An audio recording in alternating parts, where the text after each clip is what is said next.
तन्हा हरन और जंगल के दोस्त, एक दिल को छू लेने वाली सबक आमूज जानवरों की कहानी। गहरी जंगल की खामोशी में अचानक एक दर्द भरी चीख गूंजी। ये चीख किसी खौफनाक दरिंदे की नहीं थी, बल्कि एक तन्हा हरन की थी। वो हरन जो कभी जंगल की शान समझा जाता था, आज अकेला, कमज़ोर और ज़ख्मी था। जंगल के दरख्त, हवाएं और परिंदे सब खामोश थे, जैसे सब उसकी तकलीफ देख रहे हों, लेकिन कोई उसके करीब आने की हिम्मत ना कर रहा हो। ये कहानी है तन्हाई, गुरूर, टूटने और फिर सच्ची दोस्ती की ताकत की। जंगल और हरन का तारुफ। किसी ज़माने में सरसब्ज और शादाब जंगल में एक खूबसूरत और ताकतवर हरन रहता था। उसके सींग मजबूत थे, आंखें तेज और दौड़ ऐसी कि कोई जानवर उसका मुकाबला ना कर सकता। तमाम जानवर उसकी खूबसूरती और ताकत की तारीफ करते थे, लेकिन ये तारीफ आहिस्ता आहिस्ता उसके दिल में गुरूर बन गई। हरन अक्सर कहता, मुझे किसी की ज़रूरत नहीं, मैं अकेला ही काफ़ी हूँ। जब बंदर हंसते हुए उससे दोस्ती करना चाहते, वो मुंह मोड़ लेता। जब खरगोश साथ चलने की कोशिश करता, वो तेज़ दौड़कर उसे पीछे छोड़ देता। उसे लगता था कि दोस्ती कमज़ोरों के लिए होती है। तन्हाई का आगाज़। वक्त गुजरता गया। जंगल वैसा ही था, लेकिन हरन आहिस्ता आहिस्ता अकेला होता गया।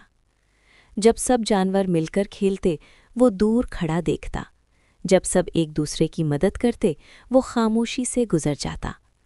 दिल के किसी कोने में एक हल्की सी उदासी जन्म लेने लगी, मगर गुरूर उसे मानने नहीं देता था। मैं मजबूत हूँ, मुझे किसी की ज़रूरत नहीं। ये जुमला वो खुद को रोज़ समझाता। खतरे की आहट। एक दिन जंगल में एक खौफनाक खबर फैल गई। एक खूनख्वार भेड़िया जंगल में आ गया था, जो अकेले जानवरों को निशाना बनाता था। तमाम जानवर ग्रुप बनाकर रहने लगे। परिंदे खबरदार करने लगे, बंदर दरख्तों पर नज़र रखने लगे और हाथी रास्तों की निगरानी करने लगे। लेकिन हरन, वो फिर भी अकेला रहा। मैं तेज़ हूँ, कोई मुझे पकड़ नहीं सकता। हादसा। एक शाम जब सूरज डूब रहा था और जंगल पर सुनहरी रोशनी छा रही थी, हरन तन्हा पानी पीने नदी के किनारे गया। अचानक झाड़ियों में हरकत हुई। उससे पहले कि वो संभलता, भेड़िया झपटा। हरन ने पूरी ताकत से दौड़ लगाई, लेकिन एक नोकीले पत्थर से टकराकर उसकी टांग जख्मी हो गई। वो ज़मीन पर गिर पड़ा। उसकी चीख जंगल में गूंज गई। मुकम्मल तन्हाई। हरन दर्द से कराह रहा था, आंखों में आंसू थे, दिल खौफ से लरज रहा था। इस लम्हे उसे एहसास हुआ, काश मैंने किसी से दोस्ती की होती, काश मैं अकेला ना होता। लेकिन अब बहुत देर हो चुकी थी। भेड़िया आहिस्ता आहिस्ता करीब आ रहा था। परिंदे की पहली किरण। अचानक एक छोटा सा परिंदा चीखा और जोर जोर से आवाज़ें करने लगा।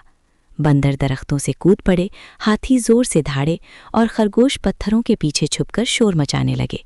भेड़िया घबरा गया और भाग खड़ा हुआ। हरन हैरान रह गया। ये सब मेरे लिए? दोस्ती का एहसास। तमाम जानवर उसके पास आए। किसी ने उसे पानी पिलाया, किसी ने पत्ते लाकर जख्म पर रखे। खरगोश बोला, हम सब तुम्हारे दोस्त हैं, चाहे तुमने हमें कभी दोस्त ना समझा हो। हरन की आंखों से आंसू बहने लगे। उसने पहली बार अपने गुरूर को टूटते महसूस किया। बारिश, अंदरूनी तब्दीली। अगले कई दिन हरन बीमार रहा। जानवर बारी बारी उसकी देखभाल करते रहे। वो सोचता रहा, ताकत सींगों में नहीं, दिल में होती है। अकेला रहना मजबूती नहीं, बल्कि कमज़ोरी है। नया आगाज़। जब हरन ठीक हो गया, वो पहले जैसा नहीं रहा था। अब वो सबके साथ बैठता, छोटों की बात सुनता और कमज़ोरों की मदद करता। जंगल में एक नई मिसाल कायम हो गई। ताकतवर इखलाकी सबक। दोस्ती ज़िंदगी की सबसे बड़ी ताकत है। जो अकेला खुद को सबसे मजबूत समझता है, वो मुश्किल वक्त में सबसे ज़्यादा कमज़ोर साबित होता है। अगर आपको ये कहानी पसंद आई हो और आप ऐसी ही दिल को छू लेने वाली सबक आमूज़ जानवरों की कहानियाँ मज़ीद सुनना चाहते हैं, तो हमारे चैनल को अभी सब्सक्राइब करें, वीडियो को लाइक करें, अपनी राय कमेंट में ज़रूर बताएं और इस कहानी को अपने दोस्तों के साथ शेयर करें, क्योंकि अच्छी कहानियाँ वही होती हैं जो दिल बदल दें।